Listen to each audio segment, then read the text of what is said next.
Sveiki, su jumis vėl aš Andrius Džespeks ir praeitoje pamokoje tęsime populiariausių žaidimų pristatymą, tad pasikartokime. Aptarėme futuristinio futbolo, kuriame didžiulis kamuolys valdomas koviniu automobiliu žaidimą Rocket League. Jo sporto turnyruose paprastai viena prieš kitą žaidžia 2-3 žmonių komandos. Mačai trunka po 5 minutės. Rocket League svarbu tiek individuali technika, tikslumas bei reakcija, mokėjimas gerai valdyti kamuolį, tiek ir komandinis žaidimas, žaidėjo darnus judėjimas aikštelėje ir laiku perduotas kamuolys. Aptarkime svarbiausius momentus žinotinus pradedantiems Rocket League žaidėjams. Valdantis kamuolio oponentas turi jaus nuolatinį spaudimą, todėl vienas arčiausiai esantis mūsų komandos žaidėjas turi pulti kamuolį laikantį priešininką. Stipriai paspirtas kamuolys pakyla į orą ir skrieja tam tikrą trajektoriją. Reikėtų įvertinti, kurioje trajektorijos vietoje būtų geriausiai perimti, kad būtų patogu smūgiuoti į priešininko vartus ir tikslingai skubėtos vietos link. Žaidėjo automobiliai turi nuolat judėti aikštėje, nes pristabdžius automobilio įsibėgėjimui vėl reikia laiko. Siekiant išbūti tam tikroje aikštės dalyje, automobilio judėjimo trajektorija dažnai būna apskritimo ar elipsės formos. Aikštėje gan tolygiai yra išdėstytos specialios platformos Boost Pads. Boost arba pagreitinimo režimas automobiliui leidžia judėti greičiau nei įprastai. Taupykite šį režimą tinkamoms situacijoms. Jei reikia greitai suorientuoti, kur yra ir kokia trajektorija skrieja iš regėjimo laukų pradingęs kamuolys, galima paspausti specialų mygtuką, kurį aktyvavus jis yra rodomas ekrano centre. Žaidime taip pat yra galimi specialūs manevrai. Pavyzdžiui, judant tiesiai aikštelę galima pašokti ir apsisukti kulveršiu. Jūsų automobilis įgaus dar didesnį pagreitį. Beje, greitai įsibėgėjus užvažiuoti galima net ant lubų, po to nusileidžiant reikiamoje vietoje. Antrasis aptartas žaidimas Battle Royale kategorijai priklausantis Fortnite, kurio tikslas išgyventi kiek įmanoma ilgiau.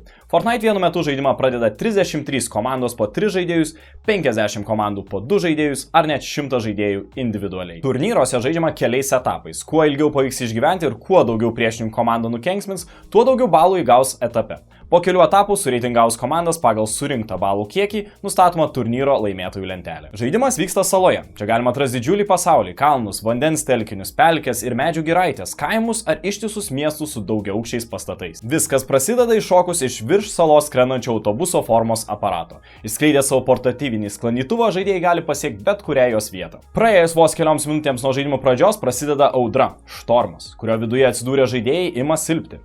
Jo frontas po truputį pradeda judėti nuo žemėlapio pakraščių link centro. Galiausiai lieka labai siaura, vos kelių metro dydžio zona, kurioje ir susitinka iki to laiko likę gyvi žaidėjai. Nusileidę saloje žaidėjai stengiasi susirasti kokių nors ginklų. Kovos vyksta žaidėjus skaupimo vietose. Vėliau žaidėjai po truputį juda centro link, renka išteklius, keičia ginklus į geresnius, periodiškai susišaudimais su priešininkų komandomis. Galiausiai visi žaidėjai jau būna netoli viens kito, išteklių nebelieka ir komandos statosi įtvirtinimus - sienas, bokštus ar net tvirtovės. Įprastai žaidėjų pakaks 3 skirtingų kategorijoms priklausančių ginklų. Artimos kovos ginklo, pavyzdžiui, šratinio šautuvo, kokio nors šturmo automato, tinkamo vidutinio atstumo kovoms, bei tolimai kovai skirto snaiperio ginklo, turinčio optinį taikiklį. Statymo gebėjimai šiame žaidime yra nemažiau svarbus nei taiklus šaudimas. Sienos apsaugos nuo netikėto užpuolimo, pasistatyta pastogė leis saugiai pasigydyti, o laiptų statymas greitai pasiekti gretimų namų stogus. Taip pat pateikėme keletą patarimų, kaip žaidime ilgiau išgyventi bei pasiekti geresnių rezultatų. Neįsitraukite į mūšį be reikalų, kai priešininkas akivaizdžiai stipresnis, pavyzdžiui, turi geresnius ginklus ar daugiau žmonių komandoje. Siekite aukščio pranašumo. Pozicija ant kalno ar namo stogo leis anksčiau pamatyti artėjančią kitą komandą, o kovos metu bus lengviau laikinai pasislėpti. Nuolat judėkite, nes sustojus tiesiog tampama priešo snaiperių taikiniu. Todėl įprastai žaidėjai judėdami iš vienos vietos į kitą